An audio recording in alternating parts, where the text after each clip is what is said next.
11.7%. 어? 그리고 김문수 후보는 0.99. 99. 네, 예. 네. 거긴 또 99가 따라 붙나요? 네, 99. 99잖아요. 99. 아, 역시 99. 이런 재간둥이 같은 이라고 세 분이 앵무새 전략. 예, 세 분이 공통적으로 꼴찌는 김문수 후보다. 오늘은 이렇게 꼽으신다고 이해하면 될까요? 네, 꼴찌도 꼴찌고요. 오늘 국민들한테 못할 일을 하셨다. 대국민 사과하셔라. 아. 이거 지금 2시간을 보셨을 분들이 국민들이 많을 거 아닙니까? 예. 어떻게 같은 얘기를 계속 반복해요. 그거는 이해가 아니죠. 네. 그렇지 않습니까? 이제 기본적으로 국민의힘 지지층이나 당원분들은 잘했다라고 생각을 예. 하겠죠. 예. 기본적으로. 예. 그러니까 그걸 노린 것 같아요. 다른 건 전혀 오로지 노린 지지자 거 아니에요. 결집용이었다. 네, 네, 예. 지금 선거가 일주일밖에 남지 않았기 때문에 이제 지지층 결집에서 언제 외연 확장합니까? 예. 대선 끝나고 이제 그 지지층 결집해야죠. 8월 3일쯤 하면 당권을 염두에 둔 그렇죠. 오늘의 오늘 반권 발언이었다. 토론이었다. 그래 아, 예, 예. 그렇다면 세 분이 꼽는 오늘 1등은 누구일까요? 각각 서영주 소장님부터요. 저는 이재명 후보가 2차 토론회보다는 조금 더 안정적이고 전략적으로 임했다고 봐요. 그리고 왜 그러냐면 이번 선거에 대한 규정을 명확히 계속해서 동호 반복을 해주셨잖아요.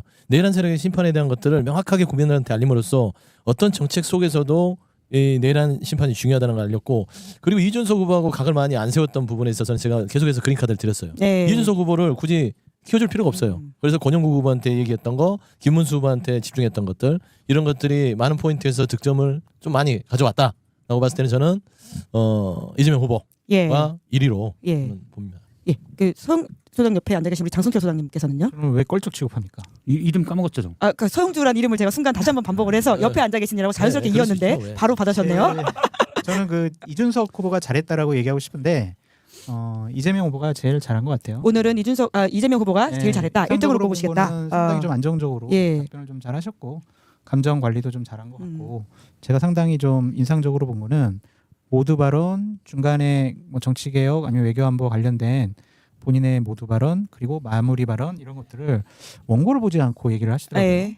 다른 후보들은 다 원고를 보고 얘기를 했는데 우리가 뭐 1분 동안 2분 동안 우리 뭐 지금 앞에서 얘기를 할 수 있지만 저렇게 참 전 국민이 보는 저런 TV 토론회에서 원고 없이 본인의 생각을 예. 얘기한다라는 것 자체가 상당히 좀 준비가 잘 된 거 아니냐 그렇게 보여지고요.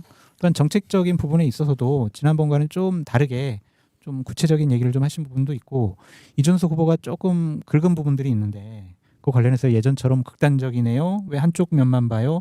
이러한 단어를 좀 쓰지 않아가지고 저번보다는 훨씬 나은 토론회였고 그래도 그나마 제일 잘한 거 아니냐 그런 생각이 듭니다. 그렇습니다. 네. 정책적인 면에서는 저는 역시 이재명 후보가 제일 낫다라고 네. 생각을 합니다. 사실 기본적인 입장 자체가 물론 제 기준으로 볼 때는 이재명 후보가 예를 들어서 대외관계, 그러니까 한미 동맹이랄지 또는 그러면 대로시아는 어떻게 할 것이냐 이런 부분에서 저는 상당히 실용적인 입장이 있다고 생각을 해요. 예. 특히 앞서 얘기했던 이익균정권 권영국 후보가 제기했지만 사실은 이익균정권이 저도 잘 몰랐어요. 예. 찾아보니까 재헌헌법이 있었더라고요. 이승만 정권에 그때는 유상몰수 유상분배를 했던 투지에 대해서 예. 그때 시기에 나왔던 것들이거든요. 사실은 이 균정권이라면 지금 법 체계나 이런 거에 맞지 않고 지금 예. 세계화 시대에 맞지 않다는 헌법에 명시하는 건 저는 개인적으로 그런 생각 갖고 있거든요. 그런 부분도 같이 이재명 후보가 언급하고 이런 것들은 괜찮았다고 봅니다.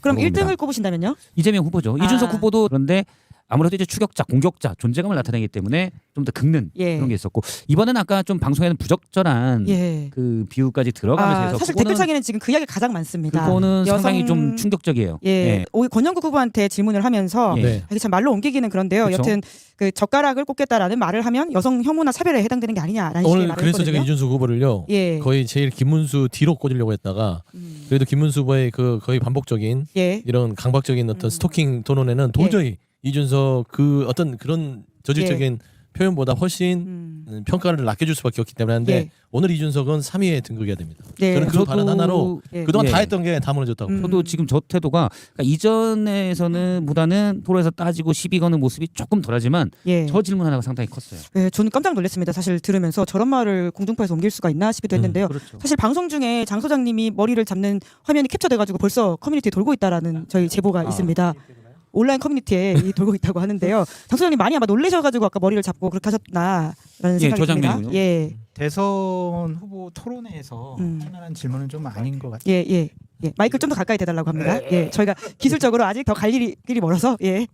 대선 후보 토론 때 좀 질문하기에는 적절하지 않은 것이 아닌가 그런 좀 생각이 들고요. 예. 그리고 김문수 후보 같은 경우에도 좀 대선 후보 토론회에서는 하지 말았어야 될 얘기들 뭐 여러 가지가 있었지만 저는 그래도 토론에 나왔다면 상대방을 존중해야 된다고 생각이 들거든요. 근데 당신은 대통령 자격 없어 사퇴해 이렇게 주장하는 것은 토론에 답지 않은 모습을 좀 보인 것이 아니냐 그런 생각이 좀 듭니다. 근데 제가 잘 몰라서 그런데 이준석 후보가 저 질문을 어떤 맥락에서 했는지 잘 모르겠어요.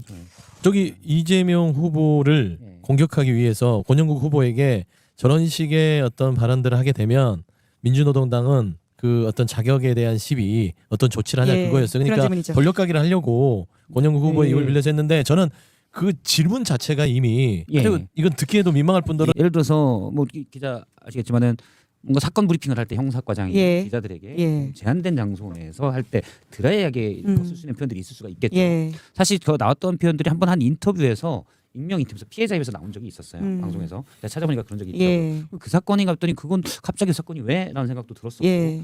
사실은 방송에 더군다나 대통령을 뽑는 자리에서는 기본적으로 공감 능력이 부족하다는 거예요. 저런 표현들을 막 한다는 거예요. 예. 그러니까 할 수 있는 장소들이 있겠죠. 저런 표현들을 할 수 있는 장소 또는 뭐 학자들끼리 뭔가 토론하거나 무슨 형사법 연구에서 어떤 뭐 흉악법에 대해서 얘기한다 할 수 있겠죠.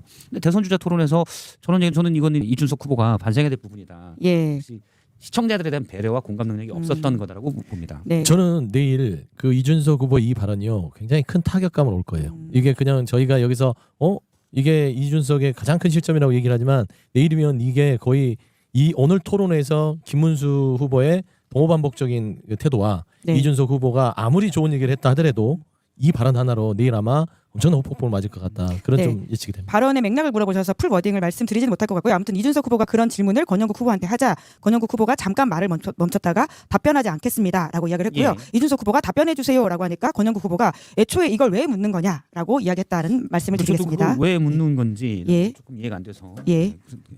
네. 네. 애초에 왜 묻는 건지 예. 이해가 안 그리고 돼서 정치 개혁 그 파트에서 물어봤거든요. 그러니까 그러한 뭐 심성을 갖고 그런 생각과 그런 말을 한 분이 정치 개혁할 수 있느냐 그런 차원에서 좀 질문한 것 같은데 예. 상당히 좀 TV 토론 때에는 적절하지 않은 무리수를 질문이 뒀어요. 아니었느냐. 무리수를 이재명 후보를 공격하기 위해서 무리수를 뒀다. 근데 결국 무리수 충분히- 두다가 지금 역풍 되게 맞을 거예요. 충분히 예전에 딱 이제 그 사례에 맞는 성폭행 사건이 있었어. 여쭤봤던 건 충분히 정책적으로도 이재명 후보를 공격을 했으면 예. 이준석 후보가 득점할 수 있는 포인트들이 좀 그렇죠. 많았었는데 저런 도덕적인 과거에 정말 입에 담기 어려운 행동에 대해서 공격을 했다라는 것 자체가 그러니까 캠프 내에서 여러 가지 판단이 있었겠죠. 이것을 공격함으로써 이재명 후보가 대통령 자격 없음을 증명해 보이고 싶다. 그런 거였는데 그보다는 좀 정책적인 측면에 있어서 내가 이재명보다 훨씬 나아요, 많이 알아요, 논리적으로 이길 수 있다라는 걸 보여줬으면 훨씬 더 득점 포인트가 되지 않았을까 그런 생각이 듭니다. 네. 관련해서는 오늘 이제 토론이 끝나고 각 후보들이 백브리핑을 하는데요. 권영국 후보 백브리핑에서 그 질문이 나왔다고 합니다. 기자들이 그러한 질문을 받은 거에 대해서 물어보니까 의도가 매우 불순하다고 생각하고 다른 후보 입을 통해서 다른 특정 후보를 공격하도록 만들었다. 인신공격을 저렇게 하는가 도대체 정치를 어떻게 배웠는지 모르겠다. 이 정책장에서 국민 보는 데서 낯뜨거운 얘기할 정도라면 본인이 사퇴해야 된다는 생각한다. 이렇게 권영국 예. 후보는 강하게 이게 뭐 사퇴할 것 비판했습니다. 아니 아니고. 이게 그냥 넘어갈 게 아니라 일파만파 커질 거예요. 분명히 보세요. 내일 이 부분이 이준석을 비호감의 1위에서 특급으로 천상으로 보낼 거다. 요거는 뭐 소영주 상의 말씀이 맞는 것 같아요. 네. 치명적인 미스예요. 실수예요. 그리고 저는 이제 정치가 기본적으로 설득과 조율의 과정이 지금에 요구되는 정치 이게 제일 중요하다고 생각하는데 그러기 위해서는 사실 공감 능력이 제일 필요하거든요. 제가 이제 이재명 후보를 가끔 비판할 때도 그분이 부족하다고 비판하는 거예요. 그런데 지금 오늘 이준석 후보의 발언은 그 부분에서 압도적이었다는 느낌이 좀 듭니다. 그렇습니다. 네. 그러면 저희 각 세 분이 꼽으신 오늘 가장 인상 깊은 말로 그러면 마무리를 좀 해보도록 할까요? 어떤 이야기가 가장 좀 인상 깊었는지. 적인 말보다는 그 북한 문제와 핵 무장과 관련해서 좀 진정성 있는 정책 토론이 조금은 이루어진 것 같아요.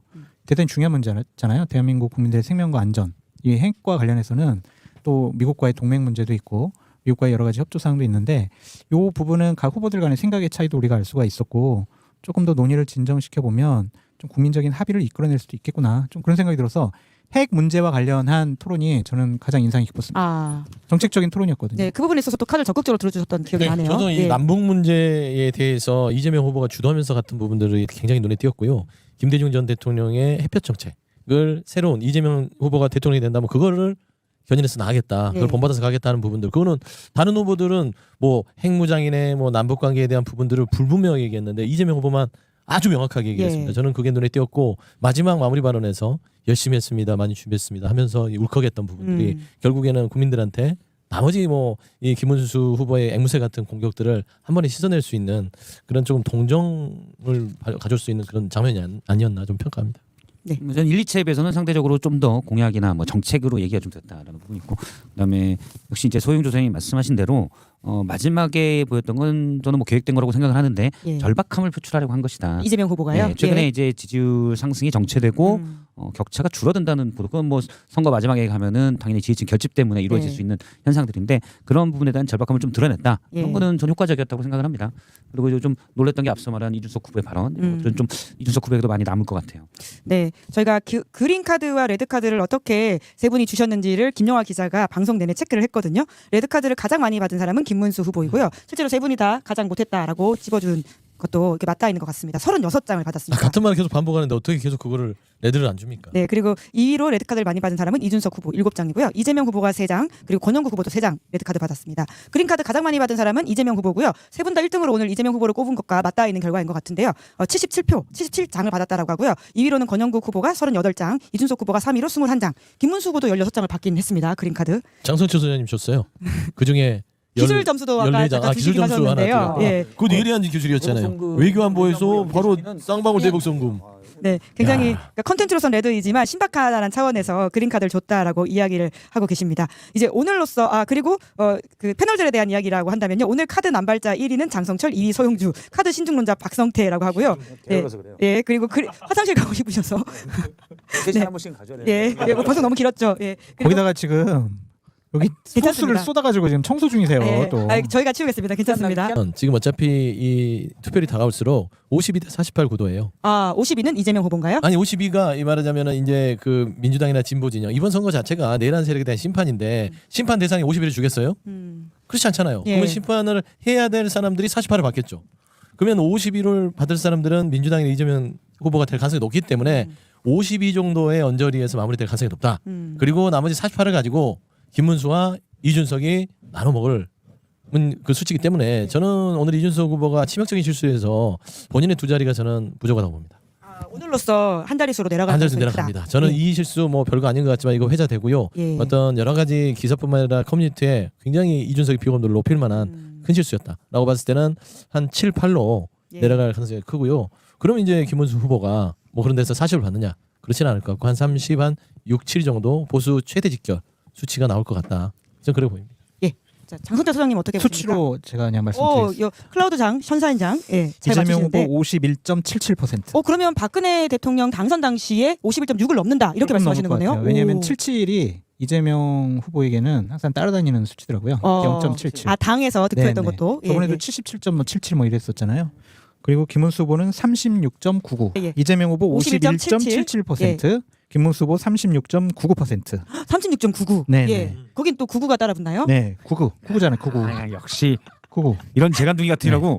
그리고 이준석 후보는 11.33%. 다 이렇게 똑같은 숫자가 반복이 되네요. 네, 3자는 제가 제일 좋아하는 숫자라서 이준석 후보에게 깜짝이야. 저는 이준석 후보에 관심이 없어요. 예, 11.33%. 예, 예, 이 정도로 예측해 봅니다. 저는 이재명 후보 52%를 넘을 것 같아요. 더 올라서 예. 예상하시네요. 예. 원래 54% 예상했는데 사법 압박이 좀 작용해서 좀 떨어졌었는데 예, 예. 최근에 이제 그 법안 개정안을 철회한다는 것도 예. 있었고 상당히 민감하게 반응하는 모습이에요. 오늘 이제 절박하다는 모습도 예, 보였고 예. 그렇기 때문에 좀 조심을 할 것 같아요. 그리고 오늘도 역시 김문수 후보나 이준석 후보가 뚜렷한 걸 보지 못했기 때문에 네. 왜냐면 여론조사상은 이제 그 모름이 7, 8%가 있거든요. 예. 실제 득표율에서는 그 모름까지 다 빼서 100을 간주하기 때문에 지금 여론조사 수치보다는 올라갑니다. 예, 무조건. 예. 그리고 이 김문수 후보는 30% 중반, 예. 중후반, 37 내외가 나오지 않을까. 이준석 후보는 어떻게 보십니까? 이준석 후보는 10% 초반. 그러면 저는 사실 비슷하게 한 보시네요. 10, 예. 뭐 11 안 넘게. 예, 예. 10에서 11 사이. 네, 왜냐면 오늘 발언이 좀 컸어요. 마이크를 드셨습니다. 동의 안 네, 하신다고. 맞아요. 그두 자릿수가 가능할 수도 있었는데 제가 전체적인 3차 토론회의 마지막 그 이준석 후보의 대미를 보니까 본인 스스로 자기 살을 깎아먹었어요. 2차 토론회보다 훨씬 못했고요. 저는 이 토론회가 본인에게는 엄청난 데미지가 올 것이다. 그래서 두 자릿수는 실제 투표율에서 나오기 쉽지 않아요. 저도 뭐 그럴 가능성도 있다고 봐요. 사실 이 오늘 발언만 없었으면 한 13%까지 무난하게 나올 걸 예상을 했는데 오늘 좀 타격이 있을 것으로 보입니다. 그래도 보수 중도우파 정치의 미래인 이준석 후보에게 많은 분들이 투표를 하지 않을까. 그래서 11%를 넘지 않을까. 예, 다음 주 이 예측을 시간이면 저희가 이제 숫자를 실제로 확인해 볼 수 있으니까요. 세 분이 말씀하신 기록을 해놓고 비교해 보도록 하겠습니다.